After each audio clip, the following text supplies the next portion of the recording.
Good day, everyone, and welcome to the Resistance Bureau, where our team spotlights global struggles for freedom, challenges oppression, and highlights the critical, often overlooked issues that impact the human rights community. Today, I have the privilege of welcoming two guests for an exploration of a little-known global crisis, transnational repression. This phenomenon refers to the targeting of exiles, diaspora communities, and activists by the very governments they fled. Governments that will go to great lengths to stifle dissent beyond their borders. Alarmingly, the incidence of transnational repression has risen steadily since 2021, reflecting a trend fueled by impunity for authoritarian regimes and a global climate that enables human rights abuses to go unchecked. Perhaps most troubling of all, leading experts warn that we may only be witnessing the beginning of this surge, with the problem poised to escalate further unless meaningful action is taken. By shedding light on these developments today, we hope to spark greater awareness and inspire collective efforts to defend the fundamental rights of those living in exile. To help us better understand these issues, I am joined by two special guests. Nate Schenkkan, he's a human rights researcher renowned for his work on global authoritarianism and the targeting of dissidents beyond national borders. He has briefed numerous policymakers on these threats and is a prolific author, including his recent piece in the Journal of Democracy, The Golden Age of Transnational Oppression, which I highly recommend you all to read. We also have with us Carine Kanimba, spokesperson for the World Liberty Congress, survivor of Rwanda's 1994 genocide, and the daughter of Paul Rusesabagina, who was forcibly taken to Kigali in 2020 and unjustly imprisoned for his outspoken stand against tyranny. Their insights will help us to understand both the scope of this crisis and the need for international solidarity. Thank you both so much for taking the time to join me today. I really, truly appreciate it. Thanks so much for having us. All right, Nate, let's jump right in. I'll come to you first, as, of course, one of the foremost authorities on transnational oppression worldwide. If you could paint a vivid picture for our audience who may not be entirely familiar with this term, what exactly does it look like in both theory and real world scenarios? How do these tactics play out, and which governments in your research have been the most prolific for orchestrating these actions? Right. So to start, I think it helps everyone to frame it. Transnational repression is a new term for an old thing. So there's always been a problem of states, governments trying to go across borders in order to silence dissent. And anyone who reads history, anyone who is familiar with global politics can probably think of sort of famous examples from 100 years ago. Trotsky's murder in Mexico is the one that frequently is brought up, commissioned by Stalin himself in order to kill his main opponent abroad. Um, that said, in the last 5 years, through a lot of work that I did at Freedom House, through work that then has become really important in the human rights community, we've been able to kind of name this thing and create, I would say, a discussion and a policy focus around addressing this particular thing that we call transnational repression and what it looks like right now in 2025. And what it looks like now is, of course, quite different from what it looked like 100 years ago. So you can say the similarities at sort of the very top theoretical level, which is, governments go after people across borders, sure. But at the practical level, in terms of what we see now, we see, of course, the use of digital technologies in a different way, the use of spyware and surveillance technologies. We see tracking on social media. Obviously, in the digital component, we see digital technologies as a vector for threats, for communicating threats. And we see all of that surveillance also enabling different forms of physical attacks. So obviously, there were assassinations, there were kidnappings in the past, but now we see that escalating in different ways as the digital environment in particular makes that more feasible. In addition, we see different types of cooperation happening between states. And the cooperation element of this is super important. I think the kind of stereotypical idea about how transnational repression takes place, how an assassination or a kidnapping takes place internationally, is that it's unilateral. Like it's like one state goes out and just does this thing. And that does happen, but it's pretty rare. Most of what happens is you have what we call a host state, the place where the person is, that cooperates with what we call the origin state, the perpetrator. And they might do that for a lot of reasons. It might be corruption, it might be geopolitics, it might be pressure. They might not want to, but be forced to. But so that cooperation is really important. And then you can elaborate on the ways in which that cooperation takes place through detaining people, deporting them. So the immigration system becomes a very important part of this equation. But also, obviously through cooperation with security services and kind of more sub rosa cooperation. So that's kind of the big picture. There's a bunch of other details we could go into about TNR, which is what all the kids have started calling it in the policy circles. I think the two that I would mention there that are important and are really interesting are what we call mobility controls. So this is like revoking people's passports, controlling people's access to documents, which is a very important component of transnational repression globally, and then financial transnational repression, which is becoming a really important element as we see states figuring out ways to manipulate global anti-money laundering and counter-terrorist financing standards that have been spread to address those problems. They find ways to manipulate those to freeze people's assets, to freeze people's bank accounts, to make it impossible for people to engage in dissent abroad. So yeah, that's the very big picture. I know I covered a lot of stuff there. I'm happy to talk about perpetrators, but I'm also happy to kind of seed this floor again. No, that was great. Thank you. Actually, you mentioned something, and I just have a really quick follow-up. And Carine, feel free to jump in here. You mentioned the collusion aspect and this sort of growing. Um, I guess you would call it authoritarian solidarity. And one thing that I know you've been tracking, Nate, and I have too, and Karina, I'm sure you have as well, is what's been happening in Kenya. So often we think of TNR as being perpetrated by the worst of the worst regimes in the world, the totalitarian police states. But what we've seen happening in Kenya, which is traditionally looked upon with its flaws and all as, a relatively robust democracy in East Africa where abductions have become almost commonplace there with, the cases of Maria Sahai from Tanzania or Dr. Kiza Besigye from Uganda, the list goes on. And Karine, I'm sure you've been to conferences in Nairobi with human rights activists from around the world. People typically have felt safe going there, but now that has completely changed. What have you seen in that regard, Nate and Karine, and what sort of chilling effect has that had on the activist community? Because I've certainly felt it myself. Yeah, I mean, I'd love to hear, Korean, what your experience has been. I would say Kenya, yeah, I mean, so Kenya's really exploded, come on the scene in the Yeah. last like 5 to 7 years as a host state, a place where some really, really important incidents have happened. Abduction of several Turks a couple of years ago, affiliated with the Gulen movement. There was a big Ugandan, what we at Freedom House when I was there, we coded it as a rendition. It was several dozen young activists who'd gone to Kenya to train, I think last summer, and were abducted and brought back to Uganda illegally. I would put Kenya in the same kind of category. So again, to go to the conceptual kind of stage of sort of like Turkey and Thailand. So where it is regionally, as you say, like regionally has been considered more free, have a bit more space, be more interable for people who are either trying to flee or trying to go to conferences or have discussions and dialogues outside of their home state where they can't do that, but isn't actually free, right? Like Thailand and Turkey. And those are actually the places where we see the most transnational repression take place. Like these are the hottest spots. And some of that is just because people go where they can go. They go, people would rather relocate, to be honest, to Europe or to North America in a lot of cases, or they'd rather hold their conference. But as we all know, we all worked in human rights for a long time. You can't hold your conference these days in Germany. You can't hold it in the UK. You can't get people visas, right? Like if I want to hold a conference with 50 people from all over the world, I can't actually get them visas to come to Washington, D.C. So you do it in these other places. And yeah, it is a risk factor. And what we see is like a squeezing of these zones, these zones of relative freedom where people could talk and work and organize. And yeah, it is kind of this authoritarian international cooperation. Yeah, absolutely. Karine, did you want to respond to Yeah, that? yeah, no, I would only add that, I mean, it sends a chilling effect to activists, right? The ones who would have gone to Kenya for a conference and now no longer feel safe to do so. And also it speaks to the collaboration, the cooperation of states in that repression, the fact that what's happening in Kenya is now is being led as well by neighboring countries.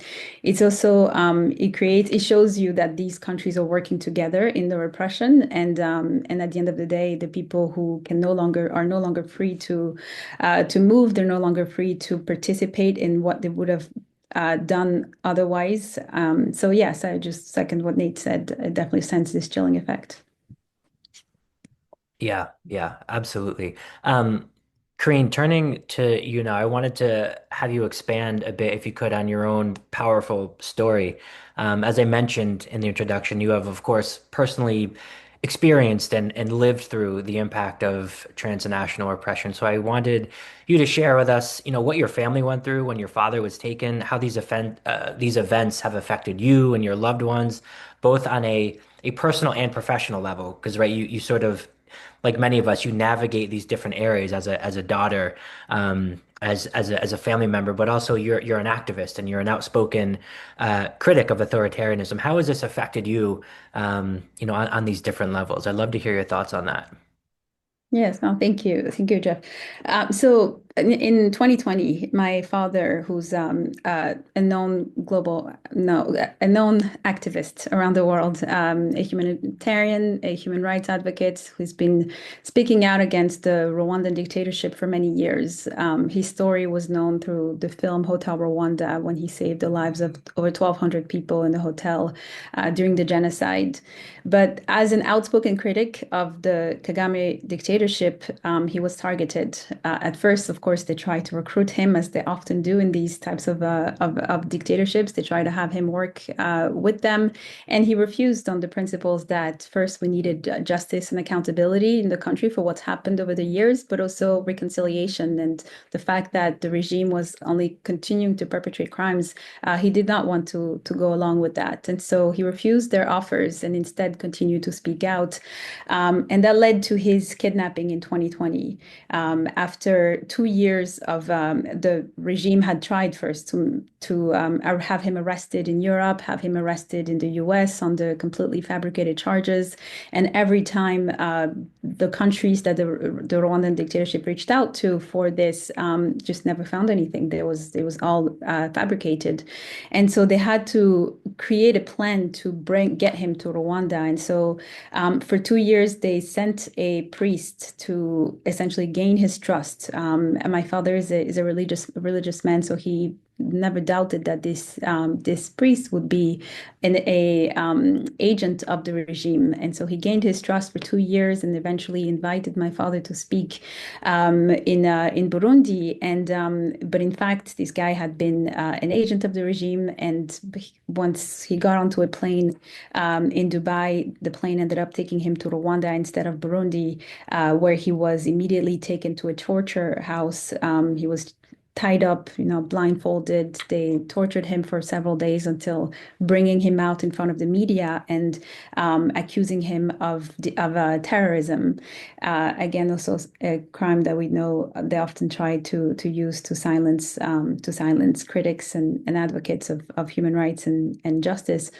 And so that then the trial started. Of course, the trial was completely fabricated as well. I mean, there's no credible evidence was ever presented. In fact, they had our actors known Rwandan actors joined the trial as to play part of to play the victims and to play other parts. And they televised the trial on YouTube. It was live and translated in English. So it wasn't for the Rwandans. It was for the international community. And the goal there was to discredit him, to make him lose his credibility, to make him appear as this evil terrorist, when in fact he's been a human rights activist and advocate for most of his life. And then eventually he was convicted to 25 years in prison, and we led an international campaign for his release. But I think for when we talk about transnational repression, specific in the context of my dad, and I'll speak in a little bit about how they turned around to target me and my siblings and our family after. But the fact that they went across international borders to have him kidnapped and taken to Rwanda without any arrest warrant, without an international arrest warrant, without I mean, they had been following him for months and getting this operations created in order to get him to Rwanda, and that also is something that happened after many years of having the regime purchased. I mean, they purchased a home next to ours in Brussels, where they used to walk past our house and we'd see their agents just looking into our window. They would go to my father's events and really create chaos. So they had this transnational oppression from my father's perspective had been happening for many years, and that led to him being kidnapped in 2020. And then while he was in Rwanda, our family obviously could not sit back and just let him not only be falsely accused and be smeared in the media and also risk us not never seeing him again. We decided to come together and launch an international campaign for his release. That involved reaching out to, I mean, anyone really. We banged on every single door that we could get in front of. And because it was COVID time and it was also a lot of things were happening online, we're emailing every single person's MPs, members of parliaments, congressmen, organizations, lawyers, whoever really whose email address we could find to reach out to them and ask for to bring their voices to ours and put pressure on the Rwandan government to release my father, but also to hold the regime accountable for what they've done to him, but also to many other people. And that involved educating people on the tactics that the regime uses to silence critics and this history of repression that's happened across the world from the Rwandan dictatorship, but also the repression that Rwandans are facing today and had been facing for 30 years now of Kagame's dictatorship. Because of this, then they turned around and targeted us. They put spyware on my phone. They obviously, we're following all our conversations, and we saw this in the forensics analysis that they were of the spyware, that they had been listening to my calls and been in meetings with me, with officials. So this is another frightening factor, that they can just really take full control and have full access of my personal life while we were advocating for my father's release. And I just wanted to say that because oftentimes I forget to add this piece, and it's the most important, at least in my heart, is that after almost 3 years of advocacy, my father was released. So he's free now and he's home. But when I tell this story, I think this collective effort, the collective power of everyone that came together to help and advocate for his release worked, and now he's home and safe. Definitely. A testament to the true power of collective solidarity across borders.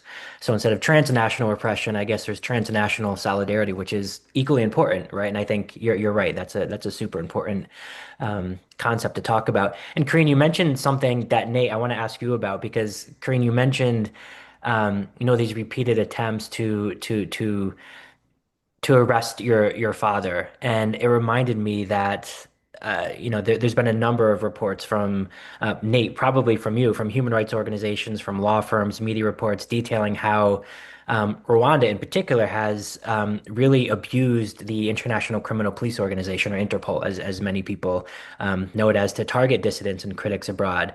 And that is, to my mind, right, a form of transnational oppression that I don't think necessarily gets the attention that it deserves. Is that part of this growing trend, Nate? And related to that, giving this growing threat of transnational oppression and these new strategies that are being used, do you anticipate that this trend will worsen in the future? And if so, are there any actions, speaking on the collective solidarity aspect, are there any actions or official policies that we can advocate for that could help mitigate these abuses and in turn strengthen these protections for those being targeted by authoritarian regimes like Rwanda and elsewhere? Yeah. Let me start with Interpol. It's definitely a part of the picture. It's been the subject, I would say, of a lot of really good research by a bunch of organizations and advocacy going back now for 15 years. So I think the most important thing for people who aren't familiar with it to know about Interpol is that, contrary to kind of what people think, Interpol itself isn't like a police actor. It's basically a clearinghouse. Basically, what Interpol does is it takes in information from all of its members, which is essentially every single country in the world except for, I believe, North Korea. It takes in information from its members and it disseminates it out to its members. And the members are law enforcement of these countries. For the notices, so they have this system of notices, which is intended to basically locate individuals on a variety of bases. The most famous, of course, being a red notice, which is related to criminal activity. For the notices, that information is supposed to be vetted through a system that's been set up over the last decade during a lot of advocacy. And that's good. It seems to do some things. I'll point out it definitely doesn't get all of it. So there's a very famous case actually in Kenya. This was also about 4 years ago during COVID times, because I remember when it took place. So this preacher, Fethullah Gulen, who the Turkish government blames for the coup attempt in 2016, his nephew, Selahattin Gulen, was in Kenya. He was detained on a red notice. He was allowed to move around Kenya, but his passport was taken, so he couldn't leave. So for about a month or two, he had to report to a police station in Nairobi. As that was about to end, that period, he was kidnapped from the police station in Nairobi, taken to Turkey. Just straight up abduction, rendition. His red notice was canceled 2 months after that on appeal from his lawyers. So it is still a really big problem. It's a really serious vulnerability. Part of the vulnerability is that it's one point that you can go into and then it goes out everywhere, right? If you succeed in getting it through. Yeah, in terms of the question about reforms or about advocacy, I mean, it's kind of working on this a lot for the last several years. It's both good news, bad news. I mean, good news, we're at a place where I think so many different governments and so many different international organizations, there's a big push at the UN, Human Rights Council, there are people are talking about transnational repression as a problem that has discrete things that need to be solved and discrete solutions to it. And we're having like a really good discussion with a lot of stakeholders and policymakers and human rights experts and affected people. Like it's a real thing. We're really doing it. That's the good news.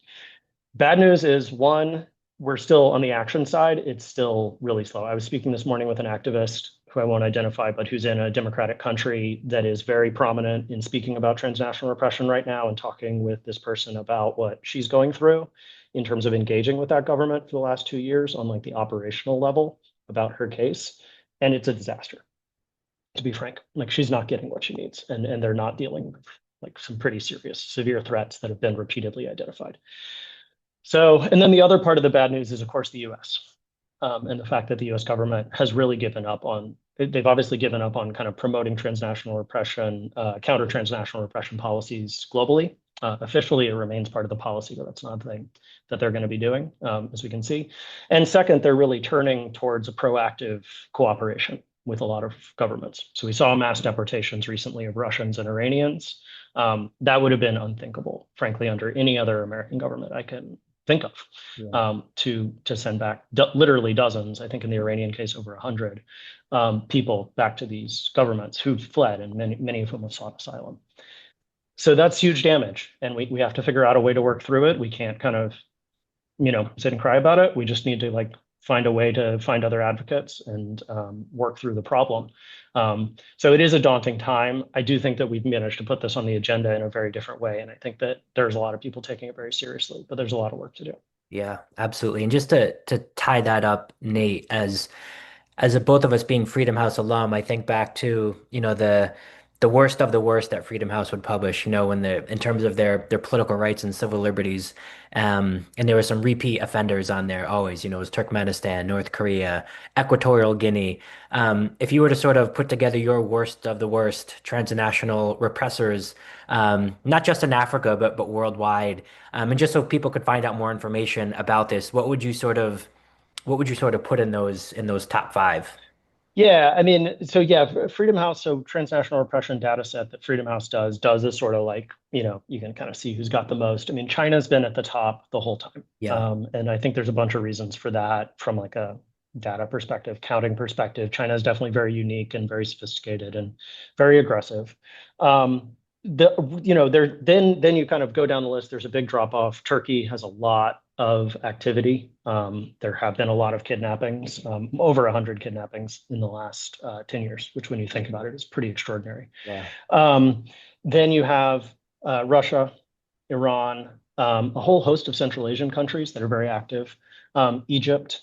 So at a certain point, though, what I would say is that The numbers are important, the numbers are helpful, but the numbers don't really tell you everything because you really need to think as well about what the impact is at the individual and community level. So like Rwanda, I talk about Rwanda almost every time I talk about this issue because I think that what Rwanda has done is so aggressive and so egregious, obviously in Carine and in your father's case, but really to the whole Rwandan community abroad. I mean, it's just astonishing when you sit with it, the way they behave.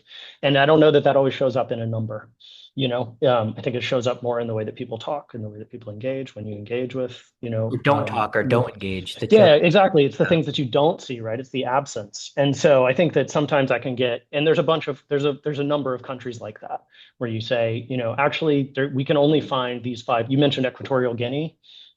It only shows up a little bit in the data, but when you hear some of those stories and you actually start engaging with people who are abroad, you get the same feelings you get for countries where the numbers are much higher. And some of that comes to how the data is obtained and this kind of stuff. So it's a global problem. And what we're always telling the policymakers too is this can't just be a China, Russia, Iran thing, right? Some really want it to be that. But you're gonna miss acts of violence, Right. against people on your territory. If you do that, you're gonna miss really, really important stuff if that's the way you look at this. Absolutely. And I think it's also an issue of scale and proportion, right? Because you're talking about these huge countries like China and Russia, and then you have a very small country like Rwanda or Equatorial Guinea or the last remaining monarchy in Africa, Swaziland, which, the scale and the proportion is just so outsized, right? And the chilling effect is just so profound. So I think that's something we need to take into account as well. And Karine, coming to you to maybe close out, activists like yourself, of course, have responded courageously and repeatedly to transnational oppression by speaking out, as you are today, but also by forging these necessary networks of solidarity that we've referenced. And this includes your current organization, the World Liberty Congress. And I wanted, if you could, to share with us what personally inspires you about this movement. I know there's an upcoming summit next month. What does that mean for you and fellow activists? And what goals do you hope to achieve there? And how might confronting transnational oppression shape the work of activists at that summit? I'd love to hear what your plans are for that. Yeah, so as everything I've mentioned on my family story and everything we've gone through with Rwanda, we realized very quickly that we were not alone. That our story was not unique, that there are countless others facing the same injustices from Belarus to Venezuela, from Uganda to Hong Kong.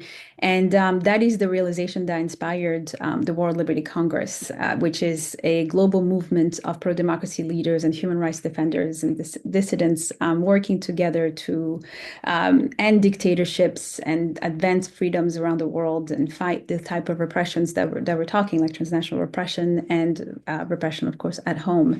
And it was founded in order to unite and strengthen activists living under authoritarian regimes, people who are facing imprisonment, torture, exile, even assassination attempts for speaking out or kidnappings, like in my father's case. And so the World Liberty Congress is a network of solidarity, of advocacy, and support and practical support for these activists to launch and advance their movements. What we're preparing for next month in Berlin is we're in collaboration with the city of Berlin, Visit Berlin. We are launching the Berlin Freedom Week, which will be a week long of events, which brings these activists from around the world together to continue to collaborate and build strong transnational alliances to support our efforts and our movements. And I think the World Liberty Congress as well will be bringing over 200 activists together for 2 days during our General Assembly in the Berlin House of Representatives house in order to continue our efforts together. And I think why this is very important for me is, one, the realization that we're not alone, right? When we were fighting for my father's freedom, we're in this dark place where it just we have the Rwandan government attacking us and we are knocking on every door, and yet we were scared and we felt lonely. But then when we opened our doors and realized these dictatorships operate in a very similar way, and that they have the same tactics and that they're learning from each other, this is when we thought then we need to come together and also support and learn from each other on how to stand up to the steps of repression. And so, but also because the voices, I mean, there are people who have similar stories in that they've been victims of repression. There's so many people who've been political prisoners, and there are strategies that we can teach each other on how to advocate for the release of other political prisoners and the types of tools that can be utilized.